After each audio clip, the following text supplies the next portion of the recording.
todos. Primeiramente, a gente gostaria de agradecer a POESP, subsede Bauru, pela cessão do local para que a gente pudesse realizar essa atividade aqui na cidade. E isso faz um resgate muito importante do que é a solidariedade de classe e também a solidariedade do movimento operário e da democracia operária. Que nós rompemos o conceito de categoria e passamos a exercitar o conceito de classe. Então, em nome do pessoal aqui do Bauru, em nome da esquerda marxista, a gente gostaria de agradecer a direção da subsede da POESP, que gentilmente nos cedeu, abriu, para que a gente pudesse realizar essa atividade. Agradecer a todos vocês que vieram. Eu vou registrar algumas presenças, né? Mas depois, se outras pessoas também estão no curso do debate, vai registrando.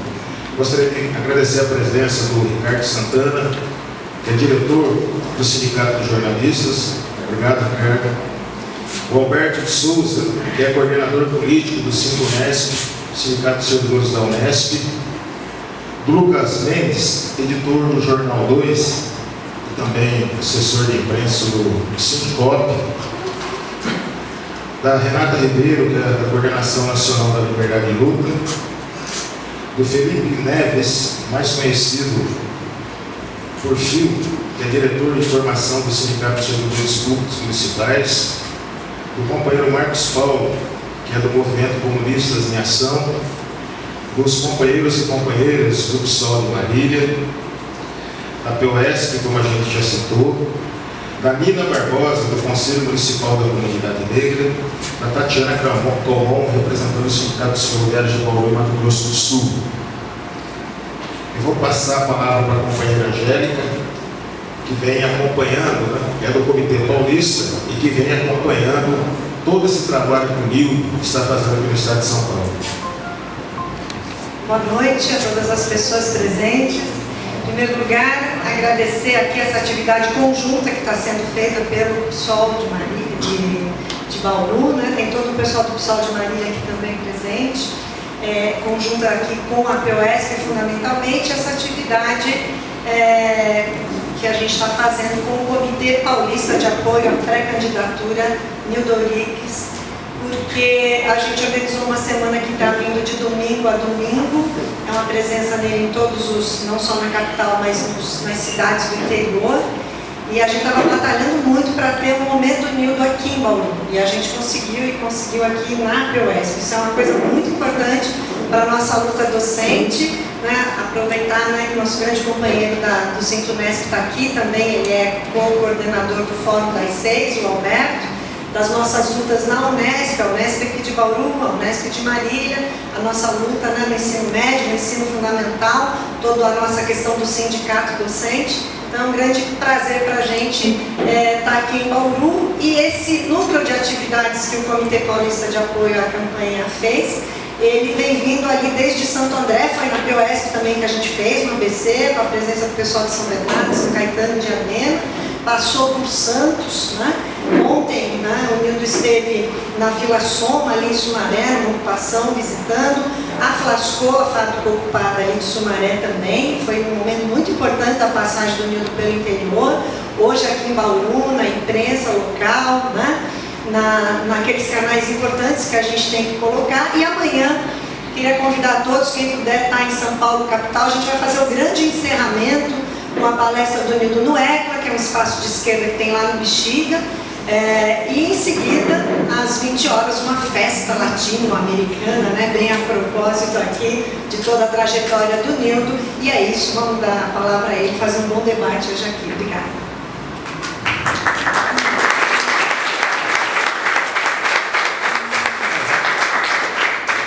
Continuando algumas pontuações que nós temos que fazer, essa atividade, todas as atividades que nós estamos realizando, elas são atividades autossustentáveis.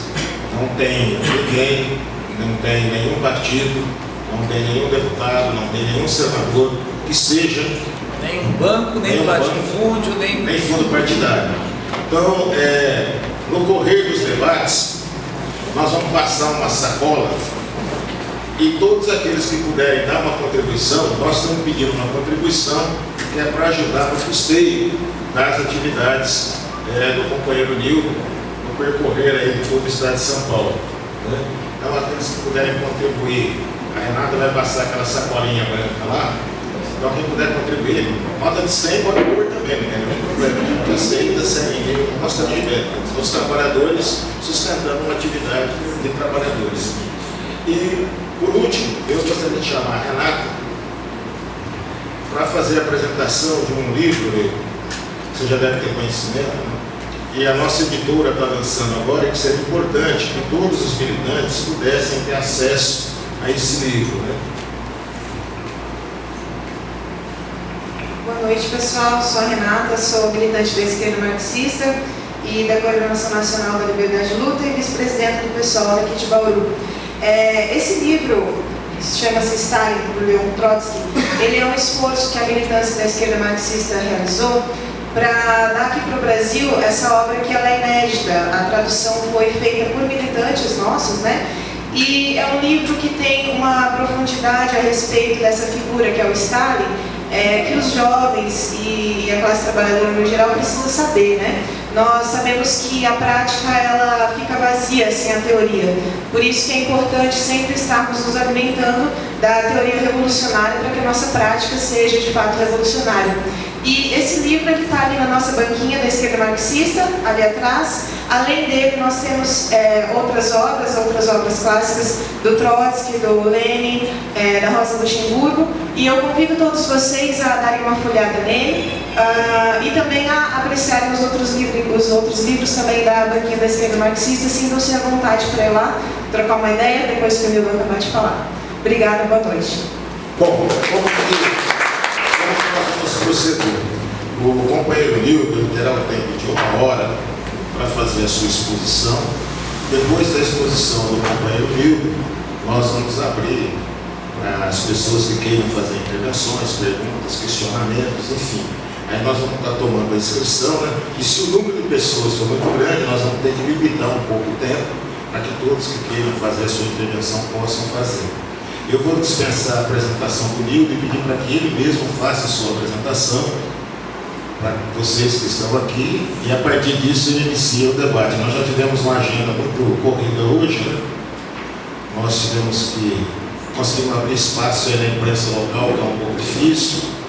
Nós tivemos no programa da TV Prevê, tivemos lá na TV Câmara gravando também junto com o Nildo, e conseguimos uma entrevista no Jornal da Cidade. Ele também esteve visitando a ferrovia, deveria ir num assentamento aqui, que é o assentamento Estrela de Davi, mas o tempo ficou muito exprimido, não permitiu que a gente pudesse ir lá. Mas os companheiros do MSLD, o Movimento Social de Luta dos Trabalhadores, que coordenam aqui essas ocupações, eles deverão chegar daqui a pouco na atividade e pediram, depois do debate, se você poderia abrir espaço para ter uma conversa com eles. Então, já passo de imediato para o camarada Nildo iniciar a sua exposição. Bem, muito boa noite a todos vocês, um prazer encontrá-los aqui. Obrigado pela presença. Eu queria também inicialmente agradecer ao Roque, presidente do nosso partido aqui em Bauru, por ter se empenhado em fazer uma atividade em que nós possamos discutir de maneira crítica a realidade brasileira. Eu postulo que nós estamos vivendo uma revolução, um tempo de revolução. Eu sei que não é uma leitura comum dos dias que nós estamos sofrendo, mas nós entramos numa época que é a época da revolução, que sem nenhuma vacilação eu chamo da Revolução Brasileira. E eu queria, no espaço dessa 1 hora, explicar, na minha visão, por que estamos vivendo uma Revolução Brasileira. Não é fácil reconhecer o fenômeno, porque depende do diagnóstico, nós estamos sempre implicados. E é muito melhor sempre para todos nós observarmos a cena desde uma perspectiva de normalidade. em que nada que nós temos possa estar submetido ao risco de perder ou de ganhar. Mas a minha leitura sobre o que está acontecendo no Brasil é que nós entramos numa época da Revolução Brasileira. Para dirimir dúvidas fáceis ou agitação barata que não serve para esse tempo. Nós estamos vivendo, desde logo, uma crise revolucionária. O que eu quero dizer? Que depois do carnaval as massas vão se insurgir contra a classe dominante no Brasil. Não que eu não gostasse, mas não é o que acontecerá. Depois do carnaval vai voltar os dias enfadonhos que vivemos, as angústias que nós tínhamos antes do carnaval, as incertezas e o compromisso de lutar por um mundo radicalmente diferente do que nós estamos. Mas eu quero dizer que nós já entramos na época da Revolução Brasileira e pretendo, nesse curto espaço de tempo, dar as indicações pelas quais eu estou absolutamente convencido e quero compartilhar com vocês os acertos e as dúvidas desse diagnóstico e desse prognóstico.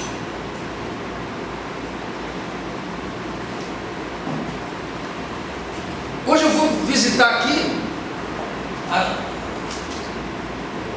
o Museu da Ferrovia. Não fui visitar a ferrovia, o Museu da Ferrovia. Está aqui um companheiro lá que é de Valdo Oeste. Na minha cidade, Joaçaba, onde eu nasci em 59, ela é dividida por um rio. No lado de cá está Joaçaba, no outro lado, com duas pontes, está em Valdo Oeste. E lá em Valdo Oeste tem os trilhos do bem, tem a ferrovia. Então essa cena aqui de Bauru me é profundamente familiar. Desde criança, minha mãe dizia, não pode ir perto dos trilhos, eles são perigosos. Então o ruído dos trilhos era bom na distância, não é? A locomotiva na distância, lá perto era um problema. E as primeiras vezes que me aproximei da ferrovia, aquilo era tudo gigante, um vagão gigante, uma locomotiva gigante, aquele som extraordinário. E essas ferrovias datam da década de 50. Tiveram um grande impulso. Estou aqui hoje como especialista sobre o tema, que é o rock ferroviário, que me ensinou durante o dia inteiro, me deu várias aulas sobre isso. Mas as ferrovias ganharam um impulso extraordinário na década de 50. E eu poderia dizer que era uma década de otimismo, uma década de fé no progresso, no futuro, a certeza que dias melhores estavam não só acontecendo, mas que seriam melhores ainda. As ferrovias são expressão desse tempo.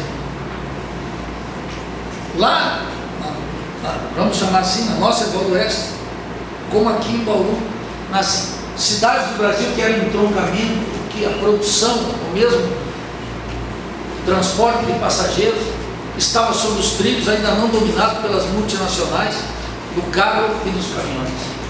Era a época também da Fábrica Nacional de Motores, dos FNMs, como a gente dizia, não é?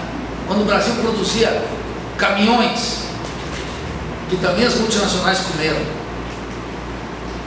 E aquela época era uma época de otimismo, não só no Brasil, na América Latina inteira. Estávamos dominados por uma ideia que no pensamento econômico foi chamado de desenvolvimentismo. Um pacto de classe dominava a América Latina inteira.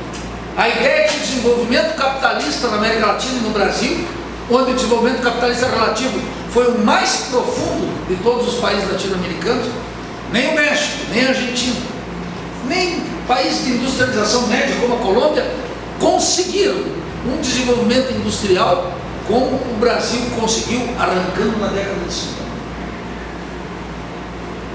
A expressão máxima desse otimismo burguês, arrisco dizer, foi o governo de Juscelino Kubitschek. A ideia de que o Brasil poderia realizar 50 anos em 5, um bordão burguês. O Brasil se urbanizava rapidamente, deixava atrás um Brasil agrário e começava a se moldar aqui uma estrutura de uma sociedade urbana e industrial que condensava um pacto de classe. Os trabalhadores ganhariam a carteira assinada, e relações capitalistas de trabalho, amparado não só em direitos sociais, como o direito à aposentadoria, etc., mas também a previdência social, num país marcadamente desigual, desde sempre desigual. Esse projeto era um projeto que começou naturalmente com Getúlio Vargas, com a Revolução de 30, e era um pacto de classe. Era um pacto de classe. Era um pacto de classe que prometia para a burguesia as conquistas burguesas, a acumulação de capital, o lucro, todos os benesses da vida urbana e todas as benesses da acumulação de capital e da concentração do poder na mão da classe dominante. E de outro lado, os trabalhadores que lutavam, começavam a criar suas organizações, seus sindicatos, as lutas de massa, impulsionadas pelo anarquismo inicialmente, também pelos comunistas que estavam aqui, que vieram com a imigração italiana, etc. E com todas as manifestações do socialismo europeu que pouco a pouco entrava na trama latino-americana e na trama brasileira. E os trabalhadores sabiam que teriam que lutar muito para, nesse pacto de classe, ganhar algumas coisas. Eu menciono aqui, e tem muita gente jovem, duas delas, a Previdência Social e uma carteira assinada. Tudo isso está desaparecendo hoje. E eu começo com essa recuperação para mostrar que aquela época de otimismo extraordinária, ela era uma época de otimismo não de um sentimento bocó, dessas que estão por aí nos livros de essas livrarias de aeroporto, essa ideia de que basta pensar, se você pensar positivamente, vai acabar dando certo. Essas ideologias de quinta categoria que abundam por aí, especialmente nos tempos de crise. Faça um pensamento positivo e você vencerá. Se você quiser mesmo lá no fundo do seu coração, você chegará ao êxito. Essas ideologias que esquecem os imensos obstáculos da vida real, as dificuldades intransponíveis, não é? Que mesmo uma pessoa com muita vontade, muita crença, muita determinação, fracassa também. Não porque é espúria, não porque não é determinada, porque a vida não permite vencer. E há momentos que a vida não permite vencer, mas há momentos que se colocam a possibilidade de vitória. Então, é aquele pacto dos anos 50, aquela trama que começou em 1930 com a chamada Revolução de 30, colocou o Brasil, que era um Brasil do progresso burguês com conquistas para as classes trabalhadoras. Começou a se criar uma classe média urbana, mais ou menos vital, com uma brutal intervenção do Estado, que tirava uma poupança dos trabalhadores, junto com o capital externo, as multinacionais que chegavam aqui, e o Estado, o capital externo, e uma burguesia brasileira, que começou a se desenvolver como uma costela estranha entre essa associação do Estado, sobretudo, e o capital externo. A burguesia brasileira, quero dizer de cara, não guarda nenhuma relação com essa conversa de empreendedorismo, de capitalista que toma as iniciativas, que faz as coisas a despeito da coisa. A burguesia brasileira sempre foi dependente, profundamente parasitária do Estado brasileiro, e criou essa ideologia de que os burgueses fazem, acontece a despeito dos obstáculos, a risco. O burguês é um homem do risco. O risco, o capitalismo aqui é risco zero para os burgueses, para os industriais, para os latifundiários, para os comerciantes, para os banqueiros em especial. De tal maneira que esse, chamado assim tripé, começou a desenvolver aqui um capitalismo que o pensamento crítico latino-americano chamou de um capitalismo dependente. Então a burguesia fala mercados emergentes, global players, e um conjunto de expressões de 8ª categoria, de 20ª categoria, de 35ª categoria. O conceito que ordena isso aqui é que o nosso capitalismo é dependente e é periférico. E mesmo no auge do otimismo, nunca deixou de ser dependente e periférico. E nós temos que voltar a esse conceito, porque ele é fundamental para a gente não se perder nesse lusco-fusco, que é, digamos assim, o primeiro despertar da época revolucionária. O primeiro despertar da época revolucionária é um despertar que as coisas não estão certas. É mais ou menos como um dia lá no sul de Serração. É um dia de muita fumaça. É um dia em que as coisas não estão claras. que de manhã sempre tem muita neblina e a gente não consegue ver direito, pensa que a lua está por ali, pensa que o sol não vai nascer, pensa que pode chover. É assim a manhã da época revolucionária. Ela não nasce com um perfil delineado, claro, límpido. Ela nasce de maneira confusa, tal como os dias que nós estamos vivendo. Dias confusos, dias que parece que a nossa companheira de todos os dias é a incerteza e a insegurança. E junto com a incerteza e a segurança também os medos que acompanham a incerteza e a segurança. E lá no meio disso tudo, só uma pontinha de dúvida de que quem sabe agora nós podemos fazer alguma coisa. Que eu acho que é a característica mais importante da época revolucionária. Então veja que nesse ambiente, nesse pacto de classe, se estruturou aqui um capitalismo. Esse capitalismo chegou no auge da sua maturidade nos anos 60. E quero falar aqui, estou naturalmente dando saltos extraordinários, mas eles têm um efeito pedagógico para a gente se entender na conversa. O período de maior antagonismo, de contradição daquele pacto que começou, digamos, em 30, teve seu fim no ano de 1964. Por quê? Porque lá no final, no início dos anos 60, nós tivemos no Brasil aquele governo que foi, sem dúvida nenhuma, na história do país, o melhor governo que nós tivemos na história do país, que foi o governo de João Goulart. Não só por causa da figura de João Goulart, o Jânio, disparado, não tem nada semelhante na história do país. Por quê? Foi um período, não só pelos atributos de João Goulart, e não só pelo fim trágico de João Goulart, morte no exílio, provavelmente envenenado pela CIA.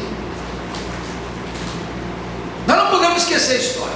Nós que estamos querendo observar o futuro, o horizonte que está ali na frente, não podemos esquecer a história. E não podemos ter, a nossa memória histórica não pode ser de 10, 15, 20 anos atrás. Tem que ser essa memória secular, como diria Fernando Brodel, uma longa duração, que inclusive a sabedoria para os historiadores. Estava encontrando aqui um historiador, quem é que eu falei que era historiador? Os historiadores, aí, a época dos sábios, né? Aqueles que pensam para mais de 100 anos, não aqueles que pensam há 2 anos, há 15 anos, há 20 anos, há 30 anos.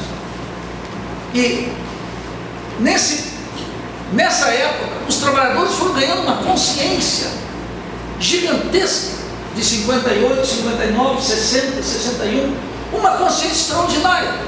Certamente os ferroviários tinham um peso gigantesco no movimento sindical. E certamente o sindicalismo aqui ferroviário, como lá em Evaldo Essa, era forte. E aqui era mais forte ainda, porque o número de ferroviários era muito maior. E não era só os ferroviários, o conjunto dos tipógrafos e um conjunto de funções que hoje só podemos encontrar de maneira reduzida, quase como uma amostra grátis da história. O fato é que os trabalhadores estavam ganhando uma consciência, não só os trabalhadores urbanos, os trabalhadores que lutavam pela terra, uma consciência gigantesca sobre o caráter nefasto do latifúndio e a importância da terra para milhões de trabalhadores que tiram o seu sustento e alimentam o país, tal como hoje 73% de tudo que nós comemos vem da agricultura familiar, embora o Brasil esteja aparecendo cada vez mais um imenso latifúndio, que dá esse orgulho dessa gente horrorosa que são os latifundiários, com seu mau gosto típico, com sua música deteriorada, com seu gosto de luxo que vem das quinquilharias dos Estados Unidos de Miami. Um latifundiário desse nunca vai visitar New Orleans, nos Estados Unidos, uma terra de boa música. Os negros estadunidenses têm uma cultura própria, forte, refinada. Esse latifundiário gosta de comprar coisa no shopping center de Miami. É uma gente muito tosca, de gosto muito deteriorado, para dizer de maneira elegante, de gosto duvidoso. Então o que acontece? Ali por 62, 63, 64, a luta dos trabalhadores era gigante e levou o governo de João Goulart a estabelecer um programa de reformas sem precedentes na história do país. O único programa efetivamente reformista que tivemos na história do Brasil foi aquele do período de João Goulart, impulsionado muito importante, por uma intensa participação das massas, do Sindicato dos Trabalhadores da cidade do Campo. Nos sindicatos urbanos, a luta se dava entre os comunistas do partidão, do PCD, claro que tinha trotskistas, claro que tinha anarquistas, claro que tinha gente de todo tipo, mas é claro, ainda não tinha muitos maoístas, porque a Revolução Chinesa não tinha ganhado corações e mentes do mundo inteiro. Para eles, os comunistas, lutando contra os nacionalistas do PTB, o Partido Trabalhista Brasileiro. E era ao mesmo tempo combate, aliança e conflito. Era um pacto de classe que os trabalhadores pactaram com a burguesia, mas lutavam diante dela, não afrouxavam as cordas. O pacto de classe supõe, sabe o que? Supõe que os trabalhadores lutam. Para ter um pacto é preciso os trabalhadores em luta. Trabalhadores que fazem pacto sem luta é derrota na certa. E naquele governo do João Goulart impulsionou grandes reformas. Olhem que reformas extraordinárias. A primeira dela, que o governo João Goulart estava ele mesmo comprometido com a reforma agrária. Olha que coisa. O governo promovendo a reforma agrária. Lá no Nordeste, uma figura como Francisco Julião, que ocupavam terras. Lá no Sul, o Brizola dizendo, reforma agrária, na lei ou na mar. Não tinha conversinha de financiamento, etc. Era a luta política dos trabalhadores. E o governo impulsionando a reforma agrária. E o presidente João Goulart comprometido com a reforma agrária, defendendo a reforma agrária. Mas não só isso. O presidente João Goulart estava comprometido, sabe com o quê? Com uma gigantesca reforma da educação. Uma reforma da Universidade Brasileira, impulsionada, sabe por quem? Por uma organização como a União Nacional dos Estudantes, que não guarda nenhuma semelhança com a UNE de hoje, mas uma UNE de massa, vinculada aos estudantes, trabalhando por baixo, vinculada ao povo, com os CPCs de cultura, certamente com o Vianinha do Partido Comunista e tantos outros, os estudantes em luta, os estudantes não capturados por um saber acadêmico, comodamente sentados no ar-condicionado das universidades, mas junto com os trabalhadores lutando, estudando um currículo, um plano de estudo que tinha íntimo apreço pelo caráter científico do estudo e um apreço pela realidade. Quanta diferença com a universidade que nós estamos, naquela que eu estou, orientada por um exclusivismo burguês, voltada sobre si mesmo, pensando nos caprichos das publicações, sem contato com os dramas do povo, com os dramas do país, com os dramas do continente. Uma universidade muito provinciana, que não se vincula para dizer com o verso do poeta chileno, com os ares do mundo. Não os ares do mundo bocó, uma alienação cosmopolita, mas com os dois pés na rapadura, como eu costumo dizer, os dois pés vinculados à realidade brasileira e à realidade latino-americana. E o presidente João Goulart impulsionando uma reforma da educação contra as forças conservadoras. Mas não só isso, mais grave de todas, o presidente João Goulart estabeleceu a ideia e a lei da remessa de lucros. Sabe o que significa isso? Que as multinacionais que tinham infestado a década de 50 e que produziam aqui riqueza e mandavam os lucros para fora, o presidente Goulart disse: isso não vai mais acontecer. Para aumentar a taxa de investimento, aumentar a qualidade do emprego, aumentar o desenvolvimento aqui, essa era a ideia, esses lucros produzidos aqui não podem sair, tem que ficar. Pode sair apenas uma parte, tal como funciona lá na China hoje. E os Estados Unidos têm que aceitar na China.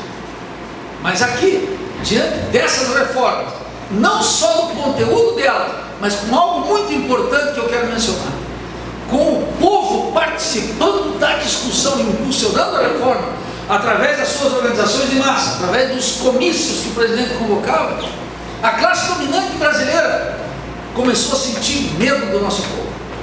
E aquele antigo pacto que tinha sido soldado ao longo de 30 anos, começou a soar para a classe dominante que realizar a reforma agrária, os trabalhadores estavam desrespeitando a propriedade privada. E estavam mesmo. E começaram a ver que além da reforma agrária, eles podiam ser donos das fábricas. E que além de donos das fábricas, eles podiam não só estar no governo, mas poderiam aspirar ao poder. E começou a surgir por toda parte o debate sobre a Revolução Brasileira.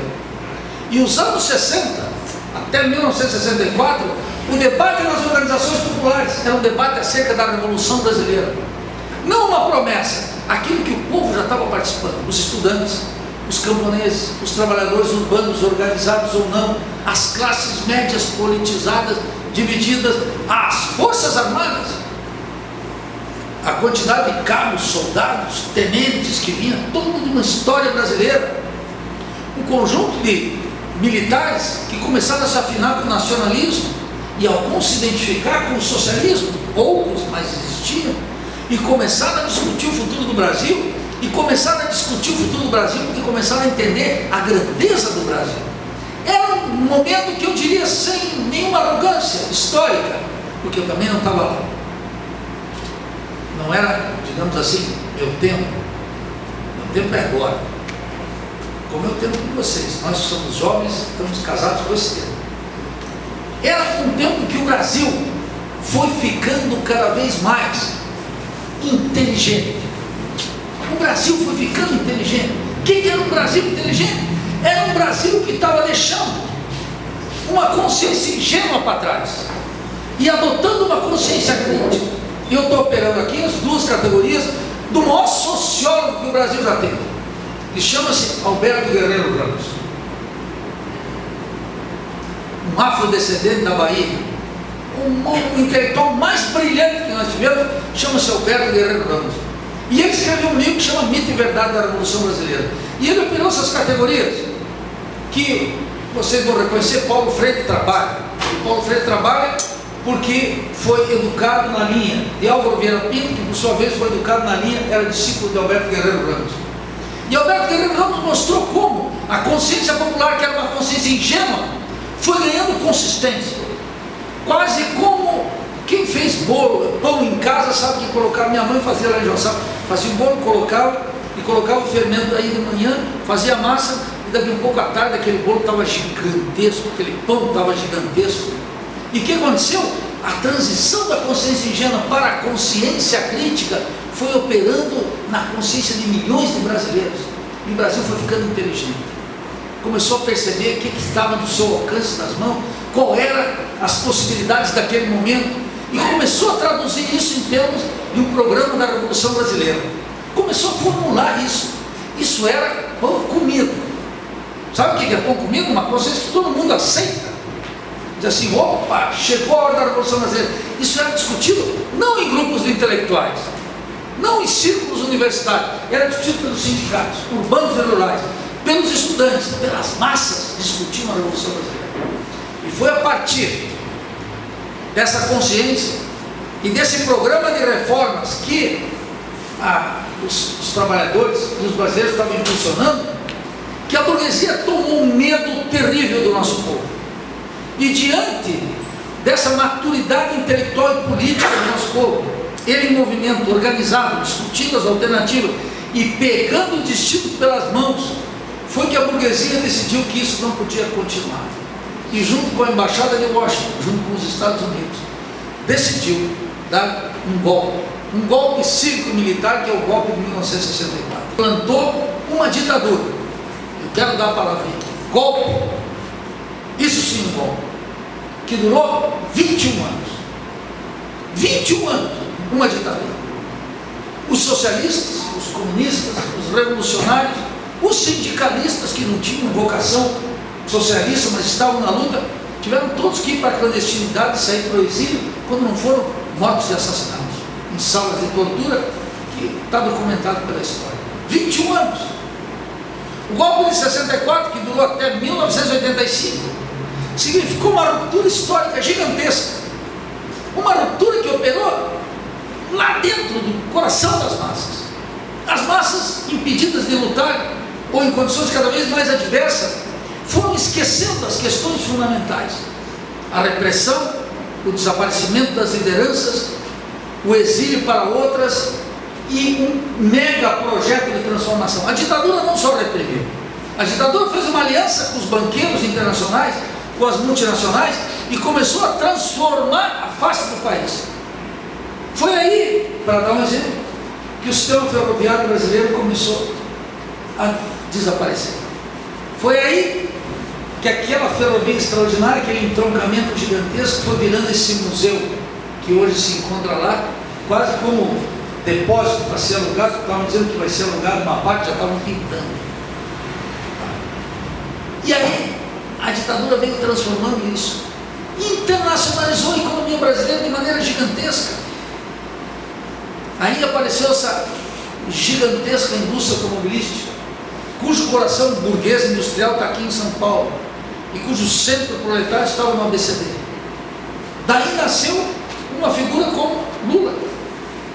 Lula nasce como expressão política desse desenvolvimento industrial gigantesco, turbinado pelas multinacionais, atravessado por uma dívida externa do Estado brasileiro gigantesca, que começou com 4 bilhões em 1964 e rapidamente, tal como a dívida interna hoje, foi se multiplicando até se transformar na maior dívida externa medida em dólar do planeta.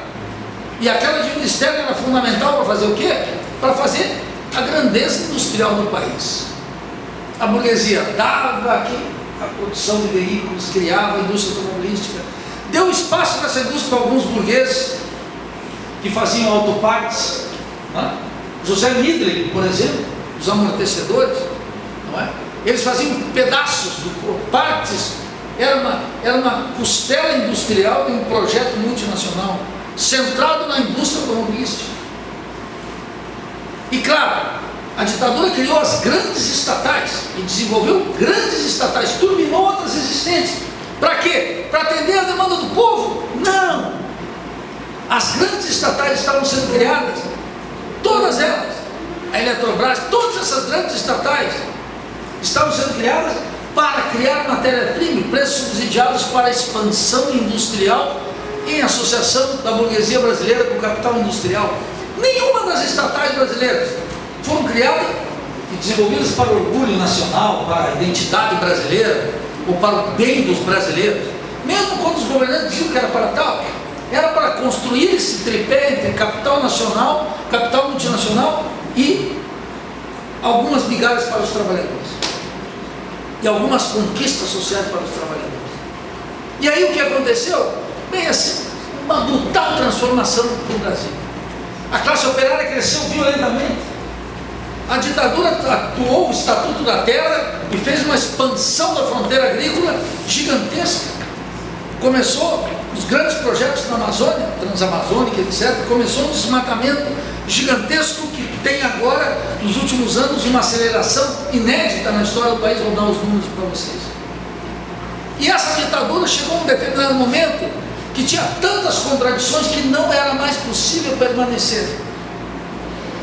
O protesto popular crescia, a indignação das massas crescia, a superexploração dos trabalhadores crescia, as crises internacionais batiam aqui e impediam que se construísse, que se montasse uma quantidade imensa de veículos como era 73, 74. Durante o chamado milagre brasileiro de 68 a 73, o crescimento da indústria chegou a tal ponto que as taxas de crescimento aqui chegaram a 13% ao ano, taxas que é o dobro que cobra a economia chinesa hoje, 7%. O que significou? As mulheres, por exemplo, tiveram que ir para o mercado de trabalho. Foi a primeira onda de feminização do mercado de trabalho. Antes, vocês sabem, as mulheres ficavam em casa, submetidas a toda a sorte de caprichos dos masculinos, ou machismo, se você quiser, que é um tema que retomou uma certa importância agora. As mulheres foram para o mercado de trabalho. Década de 70, milagre brasileiro, como fruto da expansão industrial promovida pela ditadura. As mulheres tiveram que não tinha força de trabalho suficiente. A atração dos homens que já estavam, e as mulheres foram, as mulheres saíram de casa. Começou uma mudança importante que as correntes do feminismo crítico, sobretudo o feminismo socialista, não o feminismo burguês, analisam com muito cuidado, com muita importância, que de fato tem. Mas essa pujança industrial tinha contradições gigantescas. Primeiro, ela foi feita com um grande endividamento externo e tinha que se pagar a dívida externa. E tinha que se pagar a dívida externa. E como é que vai pagar a dívida externa? Para pagar a dívida externa, tinha que fazer coisas muito concretas que se fazem hoje. Diminui as importações e aumenta as exportações. Agora, para diminuir as importações significa a taxa de crescimento baixa. o número de empregos diminui, o salário se arrocha, o povo sente e vai para o protesto. Tem que gerar superávites comerciais. Essa não é uma linguagem que todo mundo pode entender. Exporta muito, importa menos, sobra uma quantidade, pega esse dinheiro e paga os juros da dívida externa em dólar. E o Estado começou a se endividar e os trabalhadores a empobrecer. A pressão de baixo começou a aumentar. E aquele orgulho burguês já não podia ser mantido, aquela expansão ininterrupta já não podia ser mantida. A ditadura começou a perder força. E aí o que a burguesia fez? A burguesia que tinha liquidado o governo reformista de João Goulart e parido a ditadura, começou a discutir o fim da ditadura. E disse, bom, temos que enterrar a ditadura. Como? Através de uma revolução social? Não. Através de uma transição. E começou o debate sobre a transição. Como sair da ditadura e ir para um regime democrático burguês tal como temos hoje. O protesto operário estava quente, os trabalhadores lutavam, as classes médias empobrecidas protestavam, uma parte dos empresários queria democracia porque queria a privatização das empresas estatais, e se formou uma grande aliança. A Igreja Católica, que tinha apoiado o golpe de 64, fez uma autocrítica e começou a lutar contra a ditadura e a defender os direitos humanos. Originalmente a Igreja Católica apoiou o golpe. É preciso ter clareza disso. O mundo dos homens, das mulheres, aqui não tem santos, nem santas. Aqui tem pecadores e virtuosos, há de tudo. E a gente tem que tratar com precisão histórica isso. Então o que aconteceu aqui? A classe dominante esgotou um regime.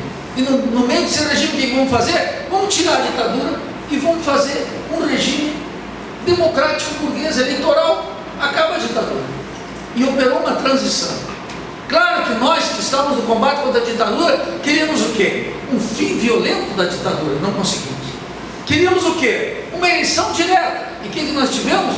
Uma eleição, um presidente através do colégio eleitoral, que foi Tancredo Neves, que morreu antes da posse e apareceu como presidente da República, José Sarney, que era o líder da ditadura no Congresso, e passou a ser o presidente da democracia. Olha que coisa maravilhosa. Para você ver como é a trama da classe dominante. E então começou a democracia. E a democracia nasceu com o quê? Com a Constituição, logo em seguida, que a burguesia fez. A burguesia fez a Constituição de 1988. Uma Constituição que um deputado aqui de São Paulo, burguês, conservador, mas que durante a ditadura parecia um combativo, Ulisses Guimarães chamou de a Constituição Cidadã. Tinha alguns direitos, algumas coisas. Nós saímos da ditadura, como diziam os liberais, com uma tremenda dívida social. Tinha que dar alguma coisa para os trabalhadores, tinha que dar alguma coisa para as classes médias, tinha que conceder algumas coisas. E aí saímos da ditadura e viemos para a democracia. E o jogo da democracia, aqui já muitos de nós conhecemos. Começaram as crises de altos e baixos, alguns períodos de bonança, outros períodos de crise.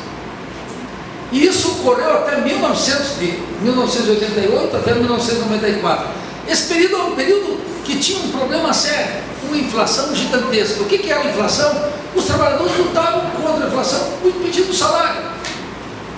Os trabalhadores muito organizados ganhavam o salário, os capitalistas reajustavam os preços e ficava uma espiral inflacionária, e os trabalhadores lutando, e quanto maior era a luta sindical, mais as pessoas desacreditavam no sistema capitalista.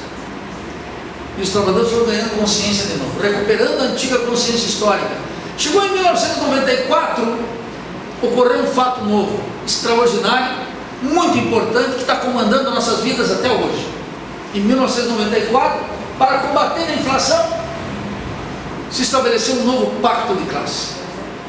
Os banqueiros disseram, deixa conosco que a gente arruma isso aí. E o que fizeram? Apareceu um sujeito, também aqui de São Paulo, então educadinho, chamado Fernando Henrique Cardoso, um professor da USP, que tinha sido financiado pela Fundação Rockefeller de Sebrado, junto com outros acadêmicos conhecidos que ainda desfrutam de certo prestígio em São Paulo e no Brasil. E através do Sebrado, esse senhor Fernando Henrique Cardoso, que era o sujeito que tinha feito um combate educado contra a ditadura, nunca pegou em armas, nunca foi para a clandestinidade, tolerado pelo regime, digamos assim, e com a aliança com os Estados Unidos, organizou uma intelectualidade, começou dentro do antigo MDB, a atuar, a discutir, e em 1994 foi ungido a condição de grande timoneiro do governo do presidente Itamar Franco.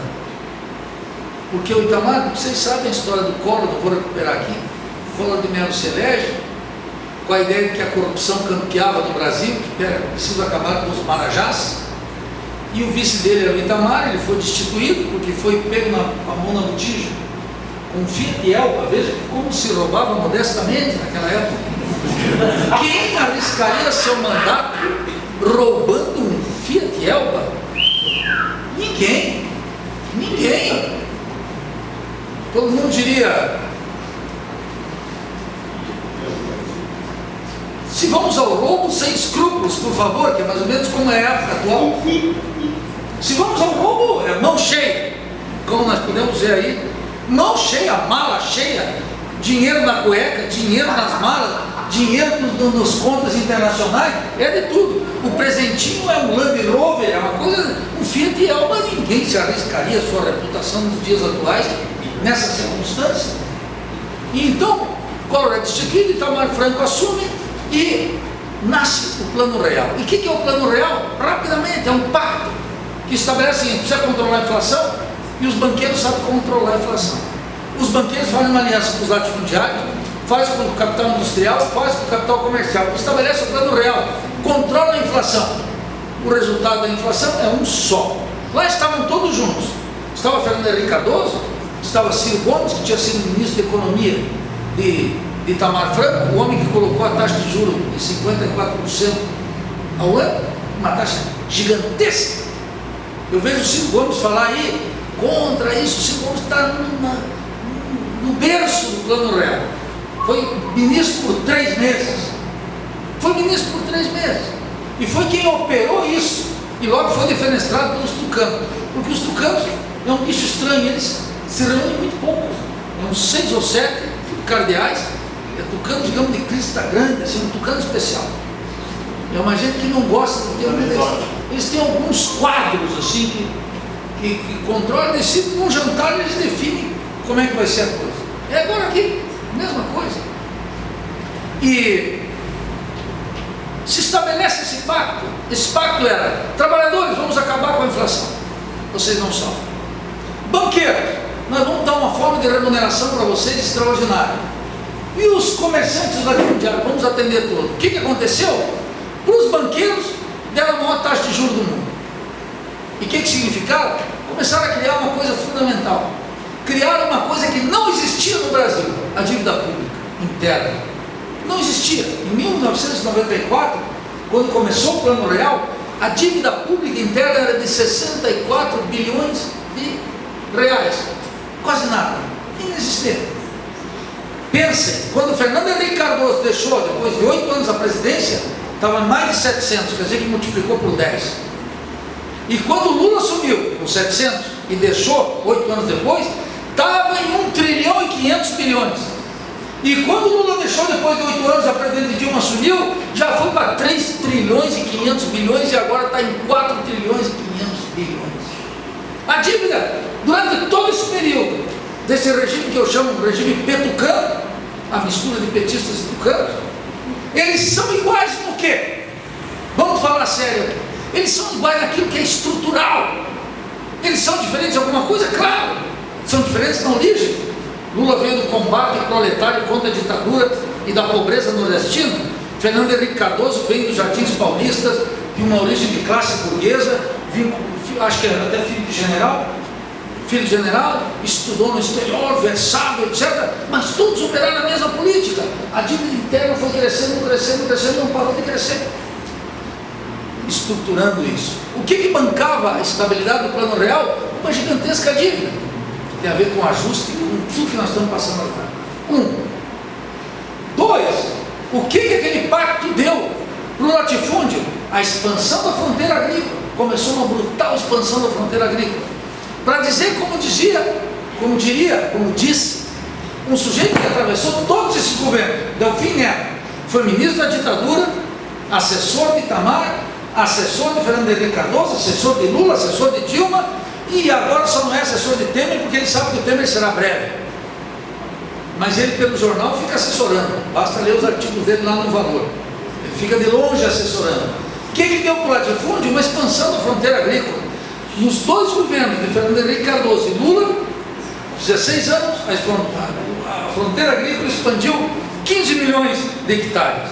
E só nos 6 anos da presidente Dilma, expandiu 10 milhões de hectares. Quer dizer que destruição da selva amazônica, assassinato de líderes camponeses, crimes ecológicos, agricultura de exportação, importação de uma agricultura química baseada no agrotóxico, que é o país que mais produz tonelada por produto químico colocado no solo, envenenando o solo, a comida dos brasileiros, matando nossos indígenas, liquidando com a pequena agricultura familiar. Uma brutal expansão do latifúndio, que vai lá do Rio Grande do Sul até o Mato Grosso, agora o sul do Pará, e não para de avançar o latifúndio.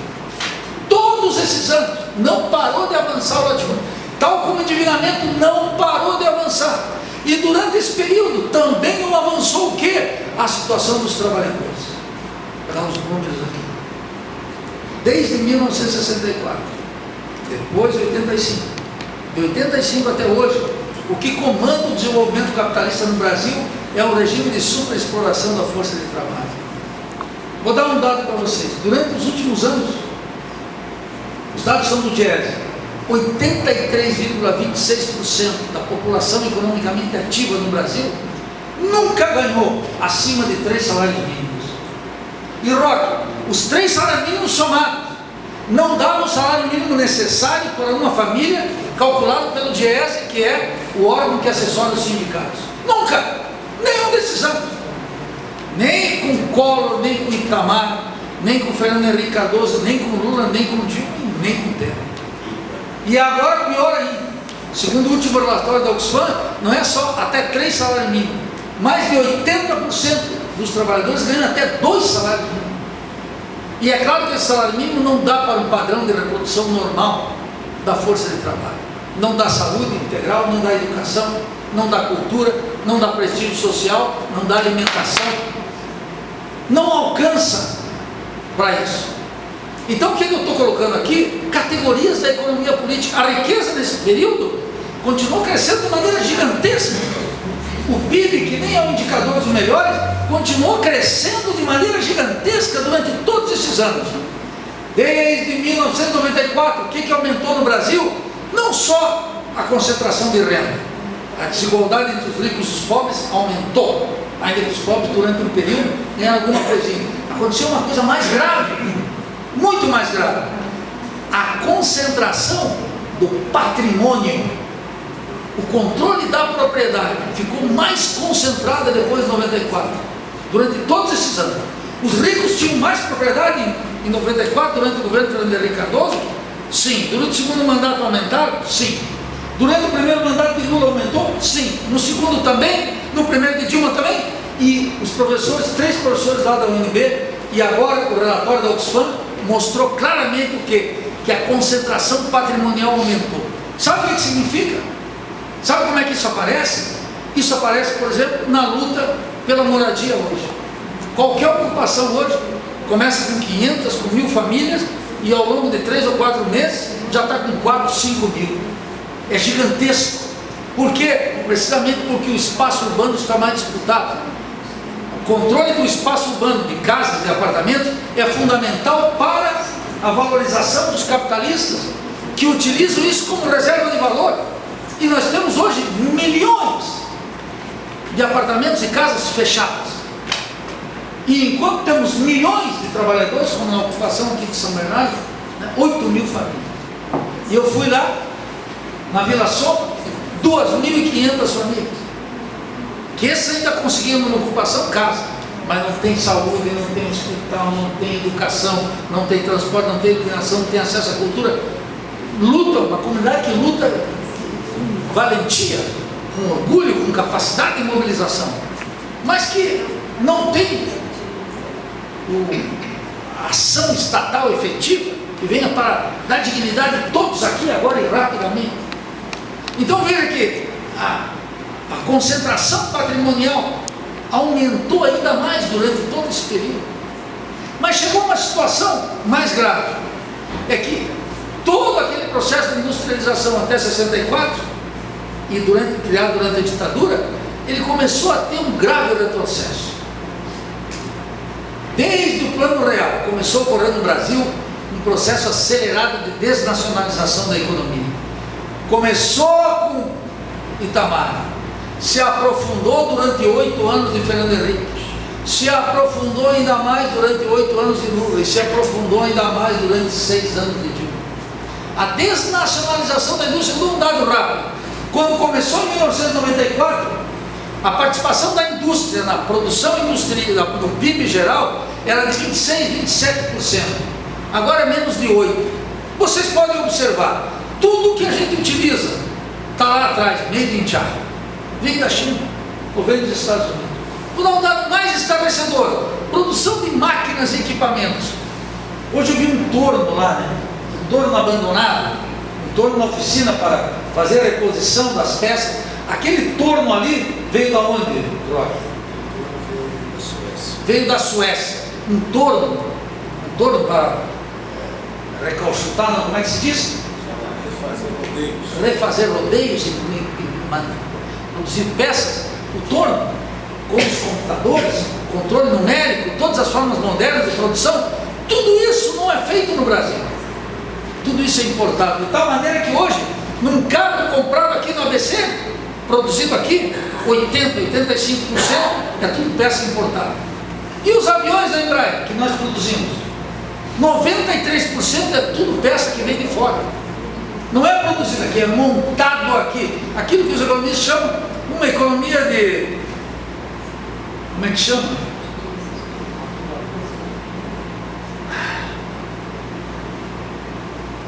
Eu juro que eu sou economista. Me fugiu aqui a expressão, mas eu já vou dizer. É uma economia de montagem, maquiladora, uma indústria maquiladora. Se tu sabia, por que tu não me deixou na angústia? Eu passando vergonha aqui com esse mundo. Então o que aconteceu? Essa indústria maquiladora vem tudo de fora.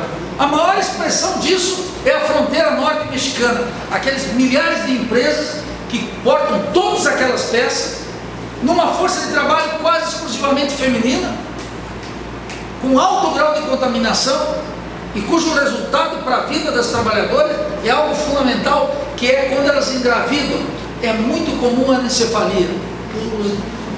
Os nenéns nascem sem cérebro, por causa do alto grau de contaminação daquela montagem.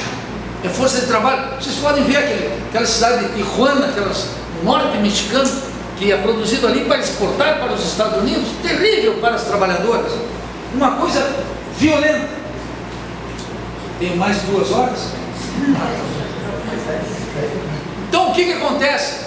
Se colocou aqui uma situação que é uma brutal transnacionalização da economia. E nesse período, premido aqui pelo tempo, surgiu no mundo uma oficina extraordinária, que é a China, com a sua gigantesca capacidade de produção. A China fez a revolução dela em 1949, fez uma aliança com os Estados Unidos, e hoje os Estados Unidos e a China produzem as mercadorias com 1/3 do valor que se produz no mundo. E a burguesia brasileira decidiu que é mais fácil comprar lá fora do que produzir aqui. Percebe?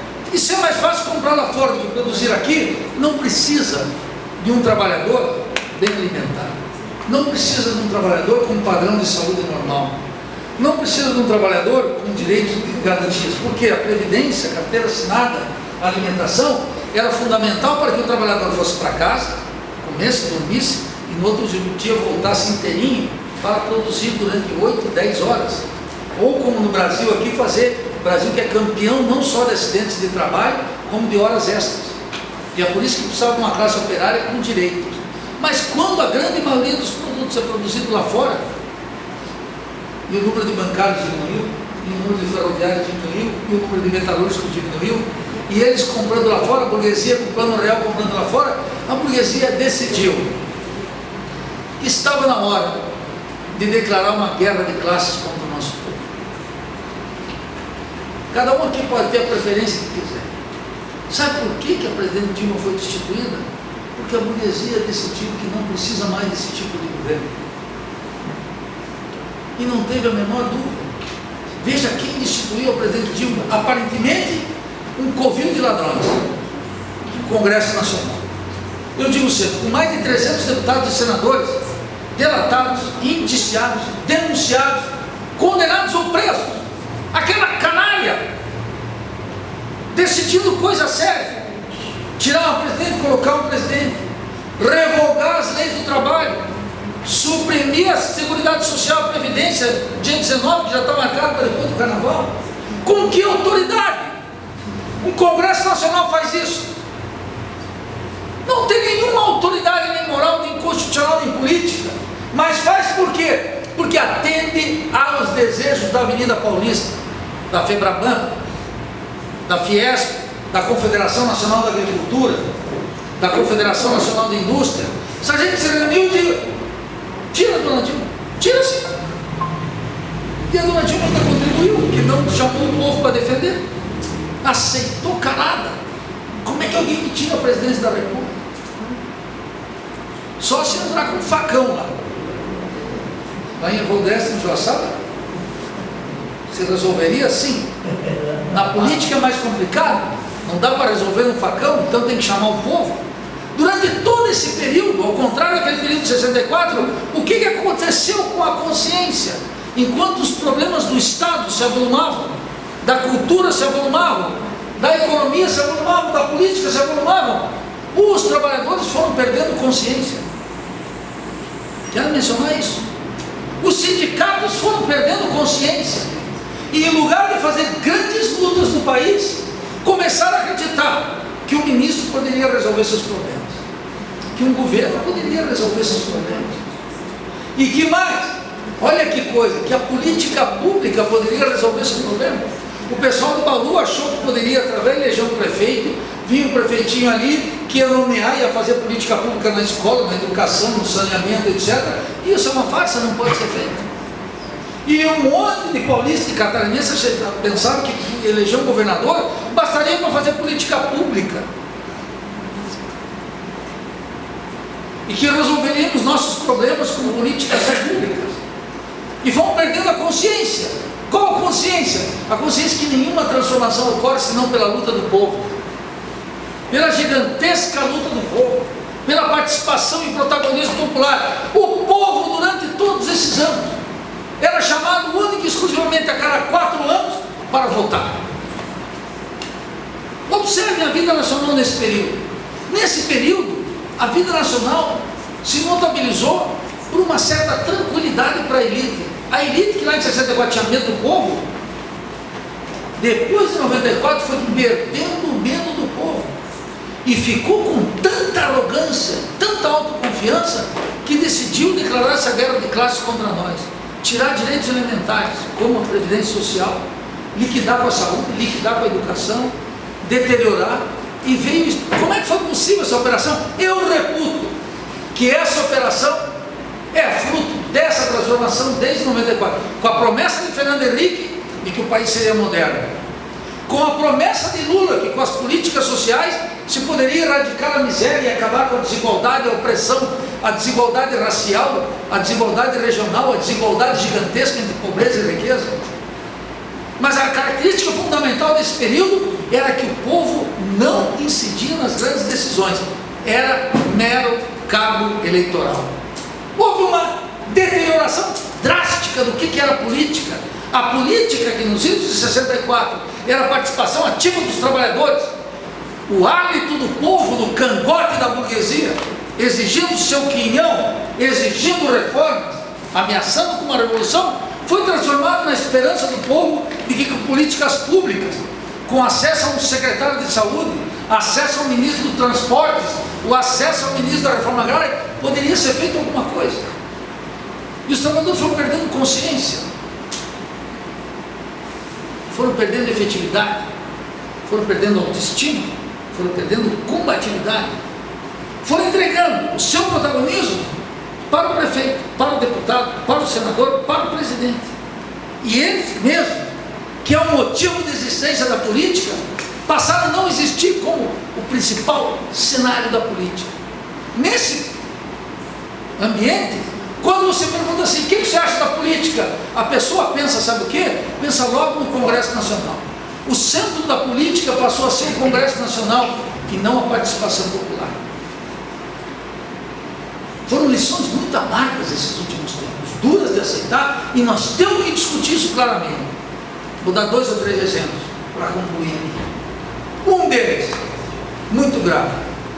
Durante todos esses anos, e olha, eu vou falar de um governo que não é um governo reacionário como Fernando Henrique Cardoso, vou falar dos governos de Lula e de Dilma, do PT. Longos 13 anos, eu não estou falando 3 anos, eu não estou falando 10 anos, eu estou falando 13 anos. 13 anos. Durante todo esse período, o povo não foi convocado nenhuma única vez para lutar. Observe que lição trágica. Observe que fenômeno que a gente tem que parar para observar. Durante 13 longos anos, o povo não foi convocado nunca para uma mobilização popular. Nem o presidente Lula, nem a presidente Dilma, com histórias diferentes, nenhum deles convocou. Mais drástico ainda, mais trágico, mais elucidador da nossa situação. Quando aquele covil de ladrões e golpistas decidiram com a burguesia brasileira destituir a presidente Dilma, nem aí a presidente Dilma convocou o povo. Parem para pensar nisso. O que levou, eu digo sempre, uma mulher com o passado da presidente Dilma. E eu digo sempre que a presidente Dilma tem um passado de heroína. Uma mulher que enfrenta com as armas a ditadura, que é presa, que é torturada, que não delata, que resiste, e depois de tudo isso não desiste da luta, continua lutando pela democratização, por suas bandeiras. É de uma mulher de uma valentia extraordinária.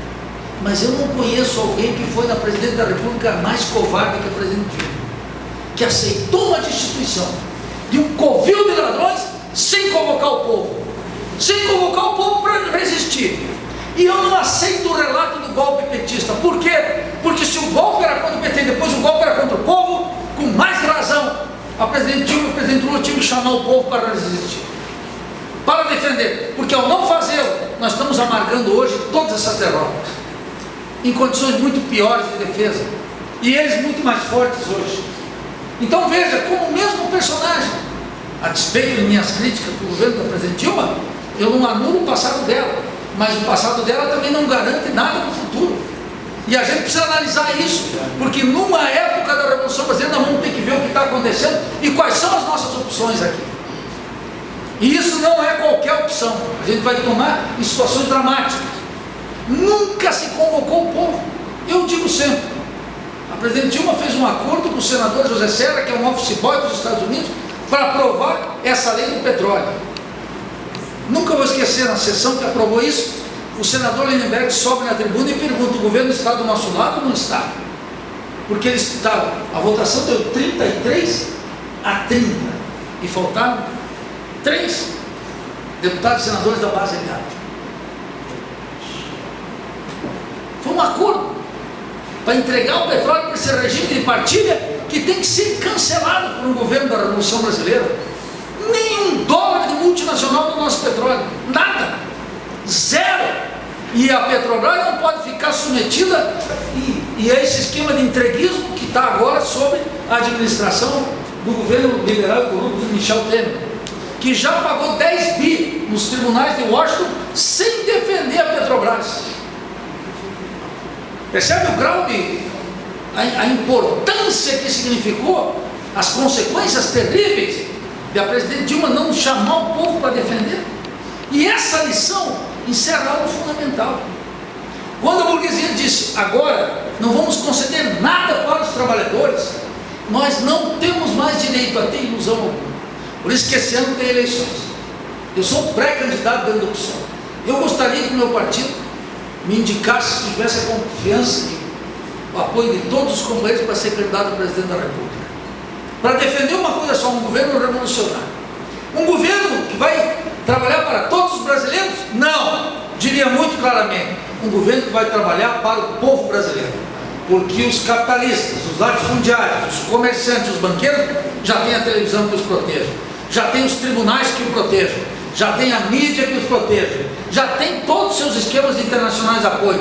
O povo precisa de um governo que diga claramente, não vim aqui para atender a todos, vim aqui para atender a maioria do povo, e vem aqui para resgatar a soberania do país, e vem aqui para dar protagonismo no povo. E um governo desse não se sustenta, como nenhum governo se sustenta, tentando buscar aliados naquele covil de ladrões, larápios e bandidos que estão colocados no Congresso Nacional. É uma irresponsabilidade gigantesca que venham aqui me falar de coalizão, base aliada e presidencialismo de coalizão. O regime brasileiro é um regime presidencial, e eu digo que é uma farsa que venham aqui dizer que um governo não se sustenta sem esse Congresso, não se sustenta sem aliança com o MDB. Ficou provado que não se sustenta com aliança com eles. Cadê as alianças que tinham que sustentar o presidente Dilma? Derreteu como um sorvete sob o sol, muito claramente. Então essa teoria de quinta categoria que está aí, essa justificativa para a desmoralização moral do nosso povo, para essa política do toma lá, dá cá, uma negociata, pega um deputado aqui, dá uma rádio para ele ali, dá uma concessão de televisão acolá, empurra para o ministério, entrega uma estatal. Esse regime aí, que precisa maioria no Congresso, implica nessas negociatas e na corrupção generalizada dos partidos, dos tribunais e do sistema político. O sistema político está podre, e o povo não acredita mais no sistema político, e com razão não acredita mais no sistema político. Nós vamos votar, e vocês viram na última eleição que o número de votos brancos nulos e o abstencionismo foi maior do que aqueles dados, por exemplo, na capital, São Paulo, para aquele playboy que é o Dória. E no Rio de Janeiro também, o número de votos brancos nulos e o abstencionismo foi maior do que aquele dado a Bispo Crivella. E os dois que entraram para resolver os problemas já estão completamente desacreditados à luz do povo. Completamente. Veja a desumanidade desse playboy Dória ao tratar a Cracolândia, que é um problema de saúde pública, colocando jatos d'água, lavando aquilo 2 vezes por dia para espantar os dependentes químicos daquilo, quando aquela gente precisa de tratamento, de coisa decente, de médicos e de trabalho. Então tira a Previdência, ataca a Cracolândia, faz de tudo, mata camponeses, extermina indígena, faz crimes ecológicos, está liberado geral. A burguesia está liberada geral. Agora o nosso povo está retomando as rédeas do assunto, está acordando. Por isso que eu digo que é o primeiro capítulo da Revolução Brasileira. No começo parece confuso, mas agora não. As pessoas estão se dando conta. E quando alguém diz, não voto nessa gente aí, não acredito nessa gente aí, eu digo, aí já vai a consciência ingênua, mas já vai a consciência. Ninguém está se iludindo com isso. Ninguém vai se iludir que agora os políticos vão aparecer na televisão prometendo saúde, educação, cultura, segurança, e emprego, etc. E todo mundo está dizendo como?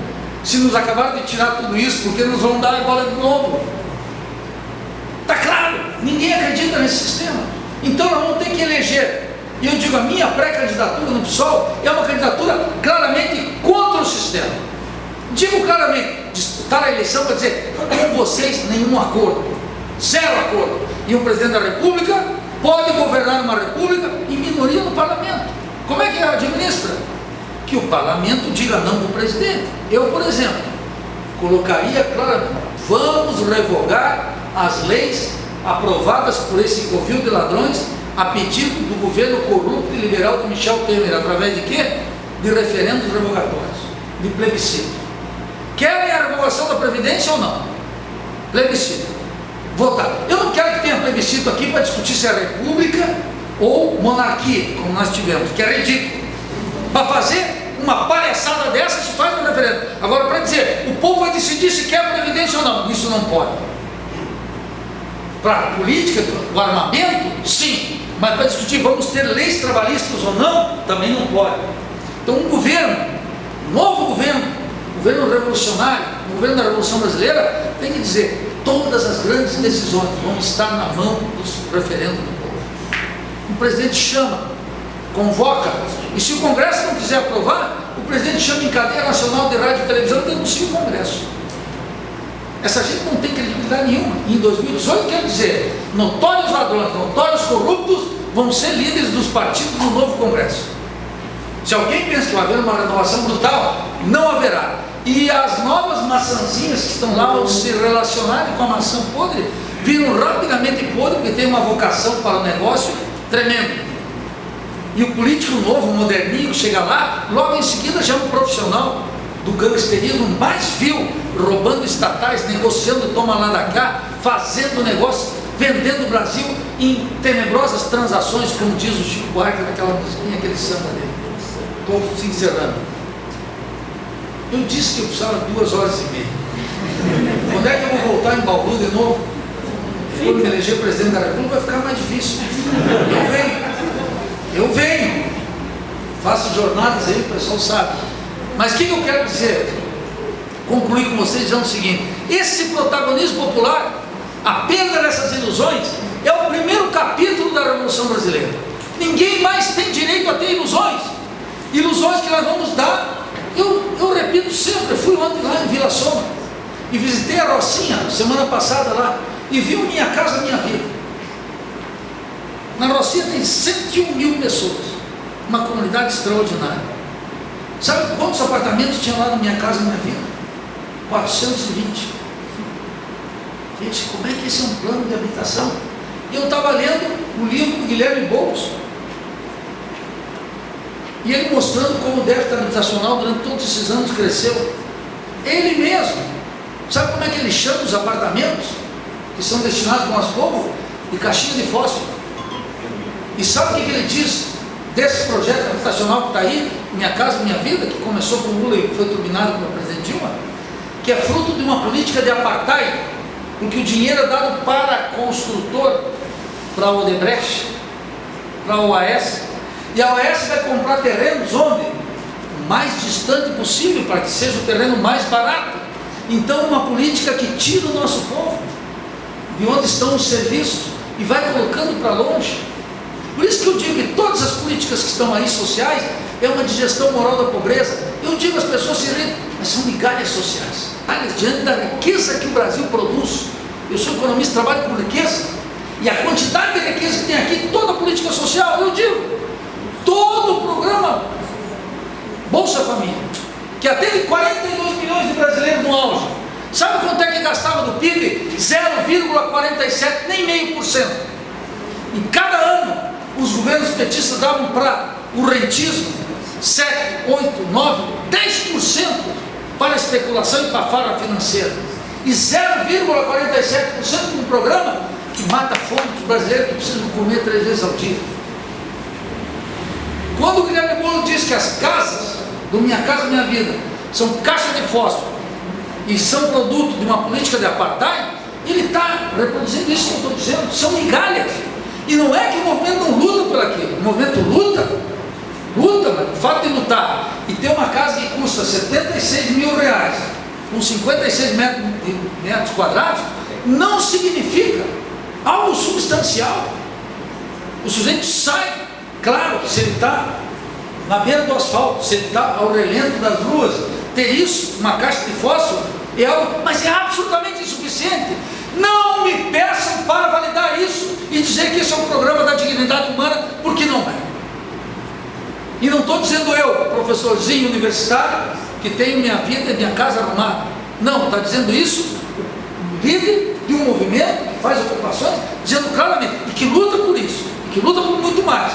Mas não se engana com migalhas sociais. Não se engana, não deve se enganar. Nós viemos para pegar tudo. A riqueza total, aquela que é fruto do trabalho dos milhões de brasileiros. Nós não queremos migalhas. Nós não queremos política compensatória. Nós queremos uma coisa grandiosa, já aqui e agora para todo o povo. E agora que todo mundo já perdeu a ilusão de que isso pode ser conquistado pelo governo, que só pode ser conquistado por protagonismo popular, é isso que eu chamo que nós entramos na época da Revolução Brasileira. A burguesia brasileira, os banqueiros, os latifundiários, os grandes comerciantes, os industriais e a Embaixada de Washington não estão dispostos a conceder nem as migalhas sociais mais. E nós, que aprendemos que esses programas não resolvem o problema da grande maioria da população, temos que dizer, eles vêm para tirar tudo. E nós temos que estabelecer um programa e um processo para pegar tudo que é nosso. Isso que eu chamo que é uma hora da Revolução Brasileira. Raras são as gerações que se defrontam com uma opção tão dramática. Nessa hora, é a hora da grandeza nossa. A grande maioria dos políticos sabe o que dizem? O povo está quieto, o povo está numa letargia, o povo não protesta. Eu digo, é irônico. O ano passado, mais de 2.000, quase 2.100 greves, ocupações por todos os lados. Eu vi a luta dos índios anassés pela água lá em Fortaleza. Eu vi a comunidade da Rocinha brigando como ninguém. Eu vi Vila Soma. Eu vi a fábrica da Flascou ocupada. Lutas que estão por aí cada vez mais fortes. O que falta? Falta que os políticos se ocupem disso. E eles não vão se ocupar disso porque esse não é seu negócio. Da luta do povo, do seio da luta do povo, nascerá as forças, já estão aqui, que vão redimir nós da pobreza, do subdesenvolvimento, da dependência, colocar o Brasil de pé, como um país que possa contribuir em escala global, não de maneira cosmética, em pequeníssimas causas, não, um país que junto com a América Latina se levante e crie e construa aqui a pátria grande, que é uma exigência do capítulo 1 da Constituição de 88. Uma aliança com todos os povos da América Latina, e que aqui dentro tem um povo protagônico, que não seja chamado há 4 anos a votar e se resumir na insignificância do voto, que nada vale, que é um processo viciado. É preciso que o povo participe de cada decisão, e é a obrigação do presidente da República no regime presidencial convocar o povo para cada uma das lutas e parar com essa história de culpar o nosso povo pela sua desgraça.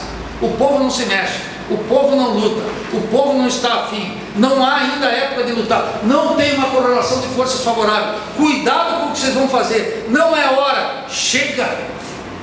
A burguesia tomou todas as iniciativas. Nós vamos precisar mais o quê? Que ele coma nossos olhos, que eles arranquem o mínimo das nossas certezas, dos nossos sonhos. Não, agora é a hora de uma reação, já está em curso. O que falta é que o sistema político não dará resposta. E é por isso que uma candidatura a presidente da República tem que dizer claramente que veio restituir verdade política de novo, colocar o povo como protagonista, apostar na capacidade de luta do nosso povo, comprovado historicamente. Eu quero concluir com isso. Eu estou cansado, exausto dessa estratégia dos políticos profissionais e da burguesia de achar que o nosso povo está esperando políticas sociais, ou que o nosso povo não tem capacidade de luta, que o nosso povo não tem capacidade de agarrar o destino pelas próprias mãos, sacudir a burguesia daqui e eleger aqui um país digno de todos nós, da grandeza do Brasil e das possibilidades imensas que nós podemos fazer. Eu estou cansado desse discurso derrotista. Não tem comprovação nos fatos. O brasileiro luta incansavelmente nas condições mais adversas, sem escola digna, sem saúde digna, sem transporte digno, sem nada, e continua na luta. Como é que vem me dizer que tem um derrotismo no povo? Que o povo não está levantando, que o povo não quer, que o povo está letárgico? Eu vejo dirigentes, quanto eu vejo, até não sei, o povo não está afim. Como que não está afim? Como se o povo adorasse o sofrimento, como se o povo adorasse ficar na condição em que se encontra, do desemprego, da miséria, do abandono, de tudo isso que está aí. O que está faltando é a convocatória dos partidos realmente de esquerda, dos líderes realmente populares, não líderes eleitorais, líderes populares, que se comprometam com o povo e que arrisquem o seu pescoço com o pescoço da massa que está lutando. Essa é uma hora da Revolução Brasileira. Aqueles que acordarem vão contribuir mais rapidamente. Quem não acordar para essa hora vai ser devorado pelas forças da direita, que não vacilarão se nós nos levantarmos e cortar o nosso pescoço. É uma hora do tudo ou nada. Já entramos nessa hora. Não vai ser para segunda-feira, como eu disse. Não estamos numa crise revolucionária, mas esse tempo já chegou. É péssima companheira nesse tempo estar acompanhado de ilusões, estar acompanhado de esperanças e propostas que deram errado, que já fracassaram. Agora é hora de pensar o futuro. Adiante a esquerda sempre. Obrigado.